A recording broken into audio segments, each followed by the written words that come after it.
The door squeaks open at midnight. You feel it before you see it. A presence, silent and patient, hovering beyond the threshold of your awareness. Most men never notice it until it's too late. Welcome. What you're about to hear is not a story, it is a map, a corridor into the hidden architecture of power, the skeleton beneath the facade. Tonight we begin by exposing the first rungs of the ladder, the moment you stop asking for permission and start demanding visibility in a world built to ignore you. You were raised to believe that acceptance would come through ceremony, through nods of approval, through a seat beside the altar, a handshake, a welcome home. But the hard truth is, the key was always in the drive, not the front door. While you focused on that empty chair in the front row, someone else was orchestrating the game, the rulers behind the ritual who decide when your name matters. They don't signal you at the wedding. They signal you at the showroom. They don't applaud your vows. They lean in when the engine starts. That moment you feel the first roar beneath your foot, that's when the invisible gaze sharpens, a 135,000 sports car. A metallic finish that catches the light like awareness. Not just a symbol, but a statement. One that says, I exist even when you weren't looking, and you shift from invisible commodity to observed variable. You are now in the ledger of value, because the system that ignored you at the altar saw you at the driveway. That's the rule they don't teach you in school. You won't get your place at the table by behaving like you belong. You claim it when they never invited you, when they watched you from the periphery and turned away. So here's what you must understand. There is a chain of omission, and you were placed in one of the links. Empty chairs, missed messages, silent calls. This was not accident, it was calibration. Those chairs are not empty because they forgot. They are empty because someone arranged them to test a signal. The moment of your abandonment was their experiment. Can you hunger long enough? Can you build while ignored? Because only then does power recognize you, not as someone seeking it, but someone defining it. Tonight I ask you, will you accept the role of background noise, or will you ascend into the role of witness and architect? The world of power operates by one rule. If you are not measuring the instruments will measure you. So lean forward. You're entering a corridor where the lights fade and the mirrors reflect more than your face. They reflect the system that kept you invisible. Stay with me. Silence ends when you decide to break it. They didn't forget your wedding. They calculated its weight. That's what most people never understand about family neglect. It's rarely random. It's a form of control dressed as distance. Your parents' absence wasn't a mistake, it was a message. We still decide what matters. To them, your wedding wasn't an event. It was an act of defiance. You were building a world without their approval. And in families that measure love through obedience, independence is treated as betrayal. When they stayed home, they were silently saying, "We'll come when you prove you still need us." But then came the Porsche. Not the car itself, but the symbol. That metallic gleam didn't just announce success, it disrupted hierarchy. It said, I made it without you. It shattered their illusion of authority. And for people who've built their self-worth on being the gatekeepers of your value, that's the deepest wound imaginable. So they returned, smiling, proud, curious. Suddenly remembering birthdays, offering advice, pretending the wedding just slipped their mind. But their tone was different now, less parental, more political. Because in that moment, they no longer saw their child. They saw proof that their bloodline produced something enviable, proof they could show off to their circle, proof they were still releva. It's cruel, isn't it? When love turns into validation, and validation becomes currency. But here's the secret most people never face. Their recognition doesn't mean you finally arrived. It means you've become useful. The same parents who ignored your vows are now subconsciously thinking, what can this success do for us? Their smiles, conditional. Their pride, transactional. Their we're so proud of you. A subtle admission of defeat wrapped in warmth, and yet, part of you still softens when they say it, doesn't it? Because every ignored child carries a silent ache to be seen, even by those who broke them. That's the final cruelty. They trained you to crave the same approval they withheld. You bought freedom, but part of your heart still asks for permission. That's how psychological control survives. Not through presence, but through absence engineered to shape you into the image they want. They thought they'd come back to the same version of you, the one who flinched for approval, who mistook attention for love. But something subtle had changed. You didn't argue when they reappeared. You didn't demand an apology or point out the empty chairs at the wedding. You just smiled. a slow, measured smile that never quite reached your eyes, and let them speak. Because silence, once your prison, had become your weapon. When they asked about the Porsche you didn't boast, you handed them the keys, let them feel the leather, smell the luxury, sense the weight of what they once said you couldn't build. And then, casually, you turned away. A small gesture, but devastating, the kind that rewrites who holds the mirror. They started talking faster, about the neighbors, the house, how proud we always were of you. You nodded, said nothing, let their words echo into the quiet. For the first time, they heard their own performance without your desperate applause. That's how control shifts, not with confrontation, but with composure. You don't have to punish them, you just have to stop feeding the illusion that their attention still defines you. Soon they began reaching out more. Little texts, invitations, sudden concern for your well-being. Each message a confession in disguise. We're afraid you don't need us anymore. You didn't block them. You answered, politely, briefly, never emotionally. You gave them the same ration of affection they once gave you. Measured, inconsistent, cool. It wasn't cruelty, it was symmetry. The perfect echo. And slowly, without raising your voice, you made them feel the weight of what they taught you. That love, when conditional, becomes currency. That presence, when manipulative, loses value. That silence, when mastered, commands attention. The Porsche wasn't revenge, it was the mirror. And every time its engine hummed, they saw their reflection in the metal. Not the parent of success, but the architect of absence. That's the art of quiet retaliation. No explosions, no tears, just balance restored through stillness. It didn't happen all at once. Control never collapses in a single moment, it decays in whispers. At first, your parents still moved with the confidence of old authority. They'd call on Sundays, slipping their voices into that familiar rhythm of casual dominance, questions disguised as concern. How's work? You're not overdoing it, are you? Still driving that car? You'd answer softly, without the tremor they remembered, just enough civility to sound unbothered, just enough distance to remind them something had shifted. Each conversation left them uneasy, sensing that their old cues no longer worked. Soon came the small silences. They stopped calling first. When they did, it was shorter, lighter. Awkward pauses replacing the easy manipulation they once mistook for love. You'd notice the way your mother hesitated before hanging up, a faint guilt pressing through her goodbye. They began showing up unexpectedly. At your office, your home, family gathering, NGs they once skipped, bringing food, gifts, questions, not affection, proofs of affection, as if they could purchase back your warmth with gestures. You accepted politely, never cruel, but always measured. Every smile they offered came back unanswered, not with anger, but calm indifference. And that was what broke them, not vengeance, not hate, indifference. Because for years you'd been the child reaching out through silence, begging to be seen. Now they were the ones standing in that void, speaking into a calm that never replied. They could feel the same hollow echo they once taught you to live with. They'd look at the Porsche, gleaming in your driveway, and realize it wasn't an invitation. It was a boundary. At night, your father would sit in the dark living room, replaying old conversations in his head, trying to locate the moment they lost you. Your mother would scroll through your photos online, hesitating to like them, afraid even digital recognition might feel like intrusion. That's how emotional power fades, not in conflict, but in silence too heavy to fill. You never needed revenge, you just needed peace, and peace, in the right hands, is louder than punishment. Peace doesn't arrive with fireworks. It comes quietly, almost unannounced, like morning light sneaking through curtains you forgot to close. Months passed. The calls grew less frequent, the visits stopped, and instead of feeling victory, you felt something softer, the strange stillness that follows a storm, the silence that once suffocated you now felt clean. You began to see it differently. They weren't monsters, just people trapped inside their own fears, of irrelevance, of losing control, of being forgotten by the child who had outgrown their shadow. You realized that what you mistook for cruelty had always been weakness.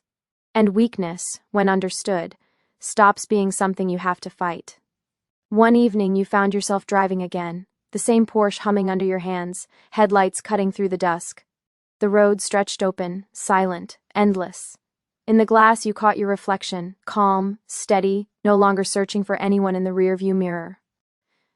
When you reached your parents' house, you didn't plan to go in. You just parked across the street, watching the windows glow. They were still there, smaller, older, quieter. The kind of quiet that comes when words have run out. You could have stayed angry. You could have kept the silence alive forever. But peace isn't about proving who won. It's about deciding the war no longer matters. So you turned off the engine, stepped out, and stood under the same sky that had once held your childhood dreams. You didn't knock. You didn't need to. You simply whispered, so low the night almost kept it secret. I forgive you, not for them, but for you. Because forgiveness, when done right, isn't surrender. It's reclamation. It's saying you don't get to define my silence anymore. And then you smiled. Not the polite smile of tolerance, but the rare one that comes when you finally make peace with your own reflection. You got back in the car, started the engine, and drove away. No destination, no audience, no need to be seen. Just freedom. Quiet, earned, and yours. Time has a way of softening sharp edges. Months slipped into years, and the echoes that once kept you awake at night grew faint. Not erased, just distant. You no longer thought of that wedding as a wound. It became a quiet landmark on the map of who you'd become. When people asked about your parents, you didn't hesitate or tighten your jaw.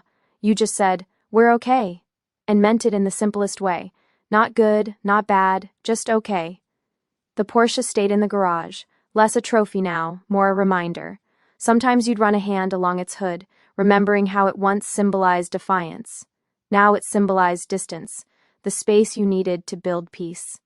You learned that power isn't in proving you can live without Psalm. E1, it's in living without bitterness. Work flourished. You laughed more. You noticed how quiet confidence doesn't need display.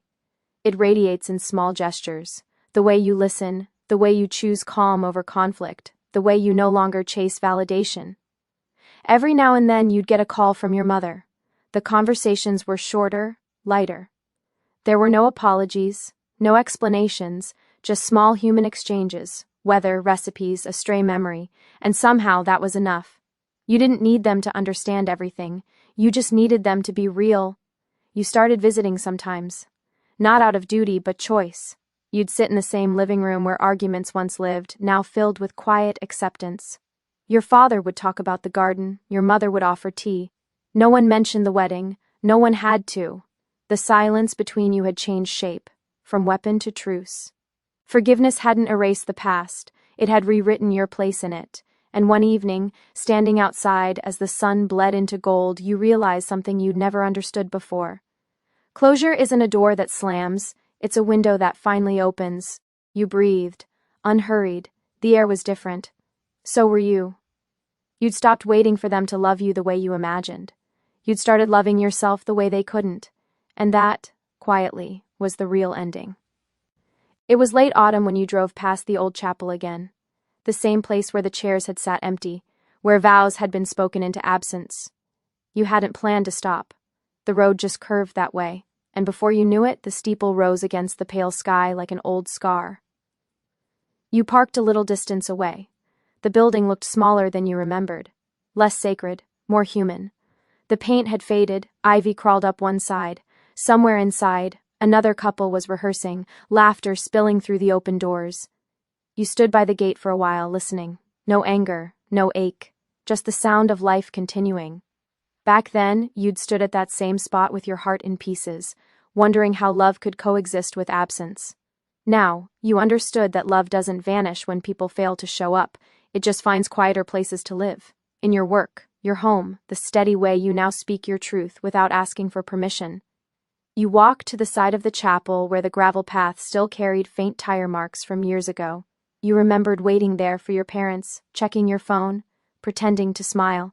It should have hurt to remember, but it didn't. Memory had lost its sting. It was just history. A breeze moved through the trees, scattering orange leaves over the ground. For a moment you closed your eyes and let it brush past, like forgiveness made visible. You thought of calling them, then decided you didn't need to. Forgiveness didn't require an audience. It lived quietly in the way you'd stopped replaying the scene, the way you could finally stand here without bitterness pressing on your chest. Before leaving, you took one last look at the doors, open now, sunlight spilling through, and realized that maybe the universe had never owed you their presence. It had owed you this moment instead. The proof that pain can fade, that peace can grow in the same soil where rejection once bloomed. You smiled, not for the past, but for the fact that it no longer owned you. Then you turned, stepped back into your car, and drove away. Not escaping this time, but simply continuing. The road ahead felt lighter. Night again. The road unwinds beneath the headlights, the world outside reduced to streaks of gold and shadow. The city is behind you now. Ahead only silence and the hum of the engine, softer than it used to sound, like it finally belongs to peace instead of pride. You don't think about who's watching anymore. You just drive. A soft rain begins. Drops tap against the windshield, catching the light before sliding away. Tiny, fleet. Mirrors. You remember the way everything once revolved around being seen, around proving something. But tonight, the world is quiet. And for the first time, you don't need witnesses. At a red light, you glance at the passenger seat.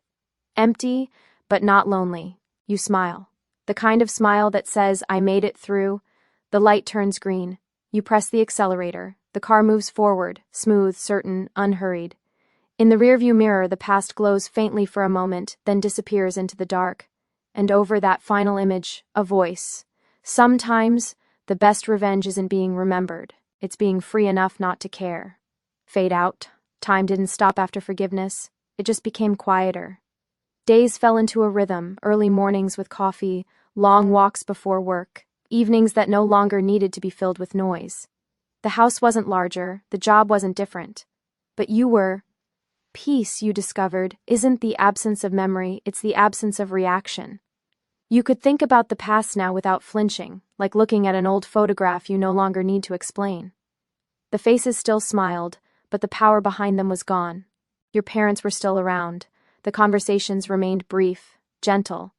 Sometimes they'd send small gifts. A book your father thought you'd like, a recipe your mother clipped from a magazine. You'd thank them, genuinely. There was no pretending that things were perfect, only a shared understanding that the worst was behind you. On weekends, you'd drive the car out to the coast.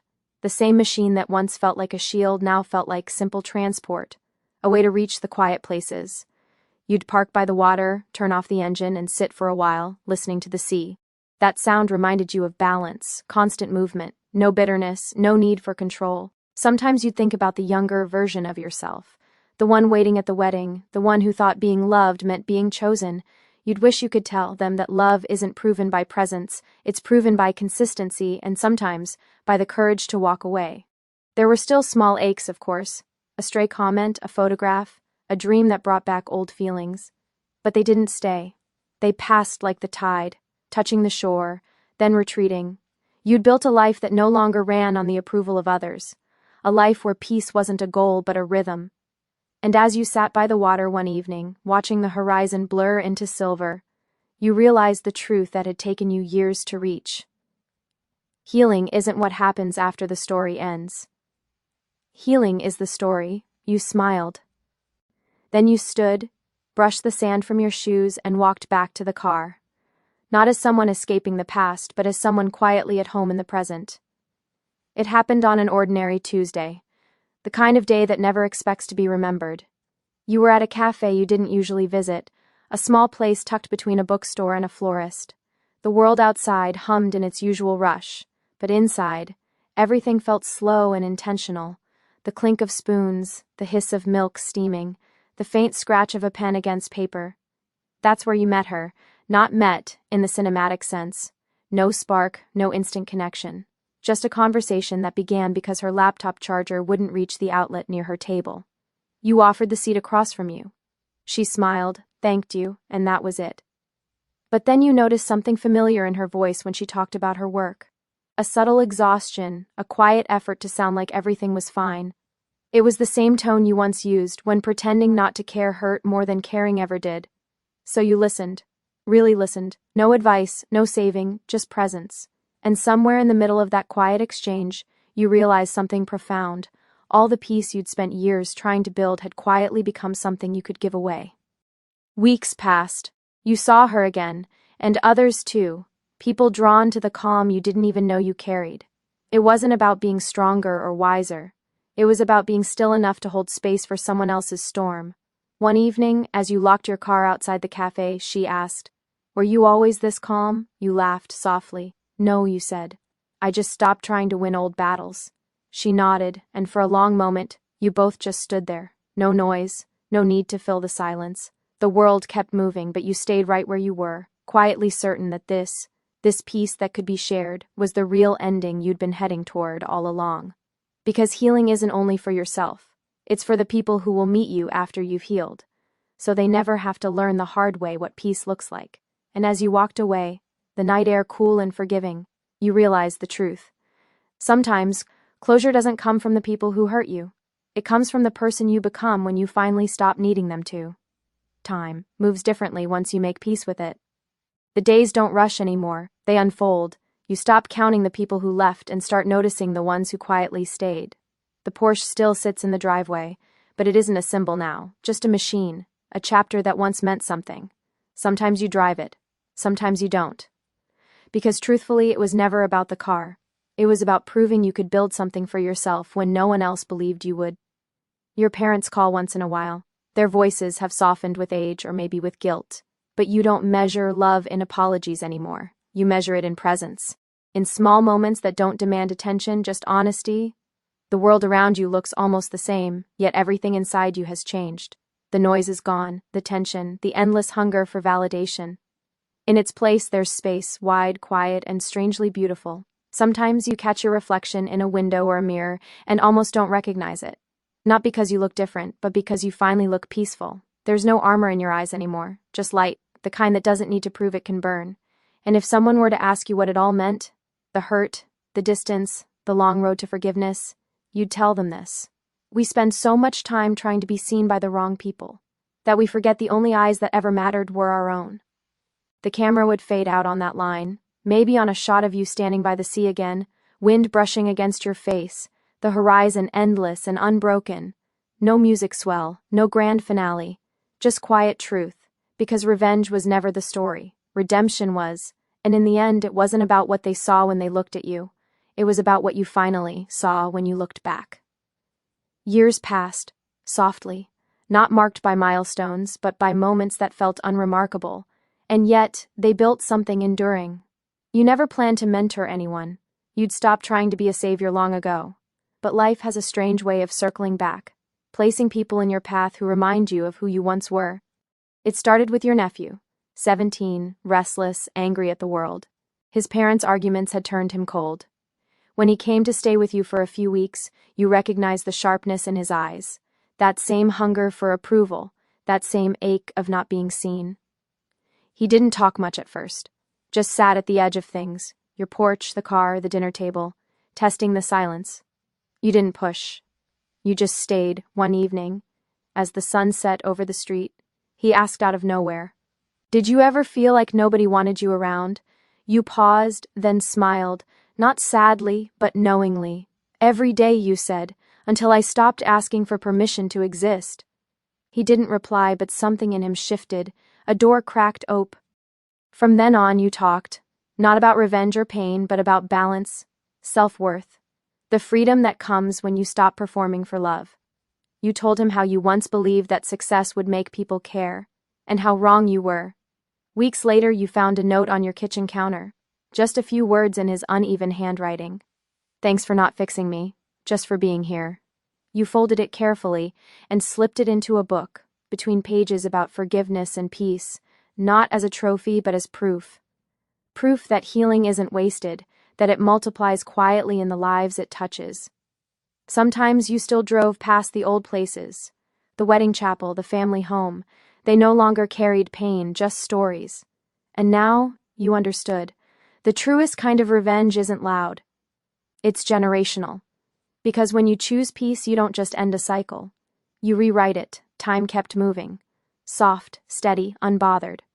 You learned to live within it instead of chasing ahead of it. Your nephew grew older. He found his way, not perfectly, but truthfully. Sometimes he'd call you just to talk, no reason at all. Other times you'd see his name flash on your phone, and all he'd say was, "I get it now." You never asked what he meant. "We'll fade." They don't. They change shape, pass through voices, and become something larger than the people who lived them. Long after you were gone, your house still stood on the hill, the same porch where you and your nephew once sat in silence, the same view of the horizon that always looked like a promise. Your nephew grew into a man with gentler eyes. He raised his daughter, the one with the gold hair and the cake crumbs, to understand peace not as weakness but as power. When she asked him one day why he never spoke ill of anyone, he smiled and said, "Because someone once showed me that calm isn't surrender, it's mastery." He never said your name often, but your presence lingered everywhere. In the way he paused before anger, in the way he listened before answering, in the small handwritten note he kept tucked inside his wallet. "Thanks for not fixing me. Just for being here." Years later, when that little girl grew up, she told your story to her own children. But she didn't start with the pain, or the Porsche, or the wedding. She started with the quiet, with how someone once turned silence into peace. And that's how it survived. Not as a cautionary tale, but as a blueprint. A whispered truth passed down through time. Don't fight to be seen, just live so honestly that the world can't look away. In every generation, one person carried that torch. No banners, no revenge, just balance. The same way light travels, unseen but unstoppable, and maybe that's what immortality really is. Not statues or fame, but the way your peace becomes someone else's beginning. They say there once lived a person who turned pain into silence, and somehow that silence healed everything it touched. No one remembers their name now. The years took it, the way waves erase footprints from sand. But the story remained, softer than truth, stronger than time. Some say they were betrayed. Others say they simply walked away from noise and never looked back. But everyone agrees on one thing. Wherever they went, peace followed. The old house on the hill is gone now, swallowed by ivy and wind. Yet travelers passing through still speak of a strange calm that settles over that place at dusk, a feeling that makes people breathe slower, think gentler. Some say it's just the air, others say it's them, and every few decades someone new comes along, a child, a dreamer, a soul standing at the edge of anger, and feels that same stillness. They don't know why, but something deep inside whispers, "Don't fight the fire. Become the water." They carry that truth into their own lives, never realizing they've inherited a legacy born from someone who once learned that revenge burns out, but peace endures. And so the myth continues, passed from voice to voice, generation to generation, a quiet reminder that the softest hearts often leave the deepest marks. Because in the end, no one remembers the pain that started the story, only the peace that finished it. Soft wind, golden light through trees, the faint echo of waves, a final image, the horizon, endless, patient, unchanged. You've heard the story, maybe you saw yourself in it, in the waiting, the silence, the need to be seen. Maybe you've carried your own version of that hurt. If you have, don't rush to erase it. Let it teach you, let it soften you, because the same pain that once made you break can one day teach you how to bend without falling. Cut to still images, hands releasing sand, a horizon widening, light through old windows. You don't have to burn for closure. You don't have to win to be free. Sometimes the truest revenge is simply choosing to keep living. Not harder, not louder, just better. Look at your life the way you'd look at a calm sea after a storm. You survived it, and that's enough. Beat of silence. So when the world forgets you, as it sometimes will, remember this story. Remember that peace isn't surrender. It's the sound of you finally belonging to yourself. Music swells, gentle piano with faint wind sounds. And if you ever feel alone in that quiet, know that somewhere, someone else is hearing these words and breathing easier because you chose not to give up. This isn't the end of your story. It's just the moment you learn how to tell it differently. If this story found you tonight, maybe it was meant to, because every one of us carries a chapter that still needs closure. A pause, then quieter. Here on Tales of Retaliation, we don't chase revenge. We uncover the truth that hides beneath it. The hurt, the healing, and the quiet kind of justice that begins within. If you felt something here, share this story with someone who needs to hear it. Tell us in the comments what peace means to you. And if you'd like to walk through more stories like this one, where every ending becomes a beginning, Hit subscribe and keep listening. A soft click. A car door shuts.